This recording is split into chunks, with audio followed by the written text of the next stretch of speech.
दोस्तों इस वक्त हम आपको चनपटिया विधानसभा की तस्वीरें दिखा रहे हैं। बिहार विधानसभा चुनाव पर द न्यूज़पेपर की ये जो महा कवरेज आप देख रहे हैं उसमें अब हम चनपटिया विधानसभा की बात करेंगे। और चनपटिया की बात करने का कारण है क्योंकि ये भी बिहार विधानसभा चुनाव में हॉटेस्ट सीट में से एक थी। क्योंकि यहां से त्रिपुरारी कुमार तिवारी, अब आप कहेंगे कि त्रिपुरारी कुमार तिवारी कौन है जो चुनाव लड़ रहे थे, आप दिखाइए एक बार इनकी तरफ। ये मनीष कश्यप है जो यहां से चुनाव लड़ रहे थे। इनका असली नाम त्रिपुरारी कुमार तिवारी है और मनीष कश्यप यहां से जन स्वराज पार्टी की तरफ से चुनाव लड़ रहे थे।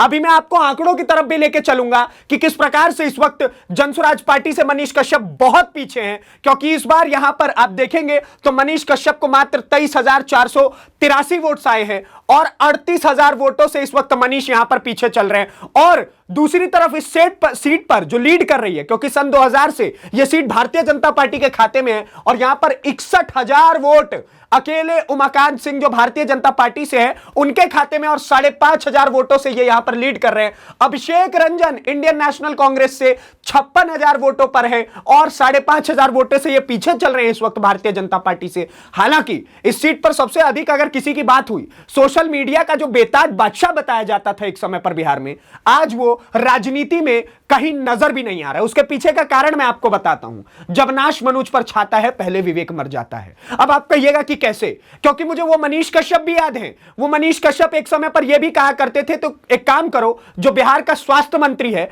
मंगल पांडे जिस सीट से चुनाव लड़ेगा मैं उस सीट से चुनाव लड़के उसको हरा करके दिखाऊंगा।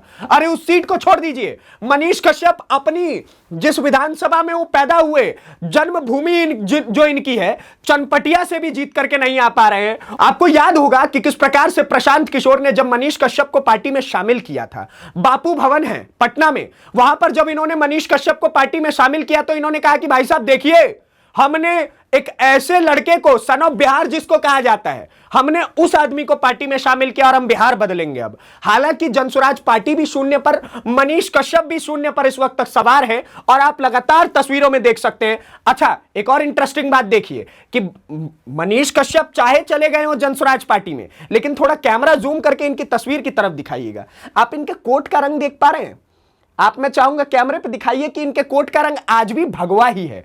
यह तस्वीर तब की है जब यह भारतीय जनता पार्टी इन्होंने ज्वाइन किया था और अभी तक यही तस्वीर इलेक्शन कमीशन ऑफ इंडिया की वेबसाइट पर चढ़ी हुई है। तो आप समझ सकते हैं कि अच्छा, मनीष कश्यप की राजनीति को बड़े बड़े राजनेताओं ने पहले शुरुआत में जब इन्होंने भारतीय जनता पार्टी ज्वाइन किया था तो लगातार राजनेताओं का कहना था कि मनीष कश्यप जो है वो क्या पता बिहार की राजनीति के बदलाव के एक नए सितारे हो सकते हैं। और मनीष कश्यप ने तो यह तक कह दिया था कि एनडीए अलायंस बार बिहार चुनाव में कहीं नजर नहीं आ रही है। और दूसरी तरफ उनके आंकड़े, एक तो ये पत्रकार खुद को कह रहे थे, तो वो वाले आंकड़े भी इनके फेल हो गए क्योंकि एनडीए अलायंस उस वक्त 206 सीटों पर, रुझानों में अभी तक 206 सीटों पर है। एनडीए अलायंस की सरकार बनती हुई साफ साफ तरीके से नजर आ रही है।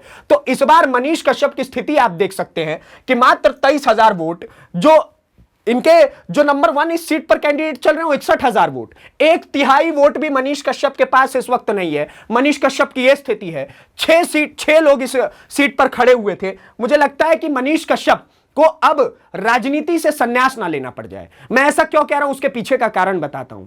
देखिए, मैं भी इसी फील्ड से हूं, पत्रकारिता से ही हूं। बिहार में मेरे भी कई साथी हैं। इनके आस पड़ोस के जो लोग हैं ना, जो इनके बहुत क्लोज फ्रेंड्स हैं, वो मेरी भी मित्रता में आते हैं और वो बताते हैं कि मनीष के अंदर धीरे धीरे करके अहंकार बढ़ता चला गया था और अहंकार के कारण ही आज उनके अपने लोग साथ छोड़ चुके हैं। जनता अब उनका साथ धीरे धीरे छोड़ते हुए नजर आ रही है। तो मनीष कश्यप, अब देखिए डिफेंसिव पोजीशन, मनीष तो मनीष है, मनीष कश्यप तो मनीष कश्यप है। वो तो बोलेंगे ही कि देखिए मैं फिर भी नंबर 3 पर रहा। अरे भाई, जब 5 लोग लड़ाई है तो नंबर 3 पर तो तुम्हारा रहना निश्चित ही है ना। वो भी तो बताओ कि 5 लोग लड़े, उसमें नंबर 3 पर आए हो तो कुछ नया नहीं कर दिया है आपने। और आप जो सन ऑफ बिहार कह रहे थे, 61,000 माताओं ने यहां पर ठुकराया, 56,000 माताओं ने यहां पर ठुकराया, तो सन ऑफ बिहार, तो आप सन ऑफ बिहार छोड़िए, सन ऑफ चनपटिया नहीं रह पाए, आप सन ऑफ चंपारण नहीं रह पाए आप। तो यह स्थिति मनीष कश्यप की आपको तस्वीरों में साफ तरीके से नजर आ रही है कि जो मनीष कश्यप कह रहे थे कि हम चुनाव लड़के जीत करके दिखाएंगे, मैं बिहार बदल के दिखाऊंगा, प्रशांत किशोर के साथ मिलकर के बिहार बदल के दिखाऊंगा। मैं आपको दिखाता हूं कि मनीष कश्यप की तस्वीर ये रही। आप देखिए साफ तरीके से मनीष कश्यप की तस्वीर आप देख पा रहे हैं कि ये इन तस्वीरों में मनीष कश्यप आपको नंबर 3 पोजीशन पर नजर आ रहे हैं। ये मनीष कश्यप की तस्वीर है। तो मनीष बाबू, आप जो कह रहे थे कि चुनाव जीतना बहुत आसान है, जनसुराज पार्टी स्वीप ऑफ कर देगी, एनडीए अलायंस हरा देगी, इंडी गठबंधन हरा देगी, इंडी से भी बदतर स्थिति इस वक्त कहीं ना कहीं जनसुराज पार्टी की है। पहली बार आप लोग चुनाव में उतरे, इतना कॉन्फिडेंस नहीं होना चाहिए था, जनता से कनेक्ट करते। और आपने जिस प्रकार से इनकी राजनीति आपने जब भी देखी होगी, पैरामीटर्स ऐसे इनके चले हैं कि पहले अचानक से हाइप क्रिएट होता है, फिर नीचे जाएंगे, फिर हाइप क्रिएट होगा, फिर नीचे जाएंगे। अब ये दो हाइप कौन से हैं? एक बीजेपी वाला हाइप है, ठीक है, और एक इनका जीएसपी वाला हाइप है। तो ये बीजेपी वाला जो हाइप है, ये अयोध्या राम मंदिर के समय पे इन्होंने ज्वाइन किया और इन्होंने बोला कि बीजेपी बहुत अच्छी पार्टी है, योगी जी सबसे अच्छे मुख्यमंत्री, मोदी जी सबसे अच्छे प्रधानमंत्री, बिहार में मोदी जी ने बदलाव ला करके रख दिया, बिहार बदलने की सोच नरेंद्र मोदी की है। उस टाइम पे मोदी जी बहुत अच्छे लगते थे। जैसे ही इनको बीजेपी वालों ने बोला कि भाई साहब तुम्हारे ऊपर बड़ा शक हो रहा है मुझे, तुम थरिया के बैगन हो गए हो, कभी इधर पलट रहे हो, कभी उधर पलट रहे हो, तो ये बीजेपी से आ जाते हैं जनसुराज पार्टी में। और जनसुराज पार्टी में आने के बाद ये कहते हैं मोदी जी सबसे बुरे, योगी आदित्यनाथ सबसे बुरे, वो हिंदू मुसलमान करते हैं, राम मंदिर के ऊपर बोलने से ये घबराने से लग जाते हैं, ये बोलते हैं कि मुझे सबका साथ सबका विकास चाहिए, मुझे मुसलमान वोट बैंक भी चाहिए। तो भाई साहब, एक तरफ आप कह रहे थे कि हमको जो है मोदी जी सबसे अच्छे लगते हैं, 2 दिन में आप पलट करके कह रहे हैं कि मोदी जी सबसे बुरे नेता है। तो इस प्रकार से राजनीति काम नहीं करती है। आपको एक स्टेटमेंट पर टिक करके रहना होगा। ये वही मनीष कश्यप, मुझे याद है, ये वही मनीष कश्यप है जो नीतीश कुमार को बोलते थे कि आप टिक करके नहीं रहते हैं। आज फिर से नीतीश चाचा पलट गए, और जब तुम पलट रहे हो तो उसके बारे में किसी को नहीं बताओगे, उसकी रिपोर्ट्स किसी को नहीं बताओगे।